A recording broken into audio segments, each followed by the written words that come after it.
Hi வாங்க நம்ம இன்றைக்கி ஒரு சுவையான டொமேட்டோ ரைஸ் தான் பார்க்க போகிறோம். அதுக்கு ஒரு மிக்ஸி ஜார் எடுத்துக்கலாம். கூடவே டொமேட்டோவும் இஞ்சி சேர்த்துக்கிறோம். ஒரு 2 பூண்டு சேர்த்துக்கலாங்க. பூண்டு எவ்வளோ சீக்கிரமாக அவ்வளோ டேஸ்ட்டாக இருக்கும். கூடவே கொஞ்சம் போல் நம்ம பட்டையும் லவங்கம் சேர்த்துக்கிறோம். இந்த பட்டை லவங்கம் போட்டால் ரொம்ப நறுமணமாக இருக்கும். ஒரு 7-8 பச்சை மிளகாய் சேர்த்துக்கலாம்.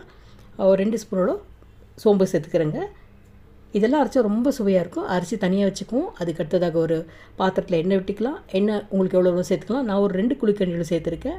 கூடவே ஒரு 4-5 லவங்கம், ஒரு பட்டை சேர்த்துருக்கேன். ஒரு 4 வெங்காயம் சேர்த்து நல்லா வதக்கி விட்டுக்கலாங்க. நல்லா கோல்டன் ப்ரௌன் ஆகட்டும். கோல்டன் ப்ரௌன் ஆகிட்டோன்னே நம்ம அரைச்சி வச்ச மசாலா சேர்த்துக்கலாம். இது ரொம்ப டேஸ்டியான ஒரு ஃபுட். இது ரொம்ப சீக்கிரமாக செய்யக்கூடியது. பிகினர்ஸ்க்கெல்லாம் ஒரு பெஸ்ட் ஃபுட்டுன்னு நான் சஜஸ்ட் பண்ணுவேன். பாருங்கள், நல்லா வதங்கிட்டுருக்கு. அதுக்கட்டும் ஒரு பிடியோட புதினா சேர்த்துக்கலாம். அரைச்சி வச்ச விழுதியும் சேர்த்துக்கிறோம். நல்லா கலக்கி விட்டுக்கலாம். சூப்பராக கலக்கி விட்டுக்கணுங்க. அடுத்ததாக ஒரு 100 கிராம் தயிர் சேர்த்துக்கலாம். நான் 1/2 kg ரைஸ்க்கு நம்ம 100 கிராம் தயிர் சேர்த்தோம்னா அரிசி நல்லா மணிமணியாக இருக்கும். ரொம்ப நல்லா டேஸ்டியாகவும் இருக்கும். கெடாமல் இருக்கும்னு சொல்லுவாங்க. அதுக்காக நான் நிறைய தயிர் ஆட் பண்ணிக்கலாம்.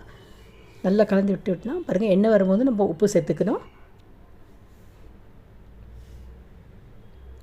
இப்போது தண்ணி ஆட் பண்ணிக்கலாம். நம்ம 1/2 kgக்கு ஒரு 2 கப் ரைஸ் வரணும்னா நம்ம 4 கப்போட தண்ணி சேர்த்துக்கலாம். நல்லா கலந்துட்டுக்குவோம். அரிசி ஆட் பண்ணிக்கலாம். கொதிக்கிறது அரிசி போட்டு நம்ம ஒரு 10 நிமிஷம் மூடி வச்சா சூப்பரான டொமேட்டோ ரைஸ் ரெடி ஆகிடும். இந்த டொமேட்டோ ரைஸ் நம்ம வந்துட்டு சிக்கன் ரைஸ் கூட சாப்பிடலாம், சிக்கன் கிரேவி கூட சாப்பிட்லாம், அதே போல் மட்டன் கூட சாப்பிட்லாம், எக் குருமா கூட சாப்பிட்லாம். ரொம்ப ரொம்ப டேஸ்டியாக இருக்கும். ட்ரை பண்ணி பாருங்கள். ஒரு ஈஸியாக செய்யக்கூடிய ஒரு ரெசிபி. இது ஒரு 10 நிமிஷம் தான் நம்ம செய்துடுவோம். பாருங்கள் என்னவா இருக்குது. பார்க்கவே ரொம்ப சூப்பராக இருக்குது. மனமும் ரொம்ப நல்லா இருக்குது. டேஸ்ட் பண்ணி பாருங்கள். ரொம்ப ரொம்ப ஈஸியான ஒரு ரெசிபி. பார்த்ததற்கு நன்றி. Have a great day.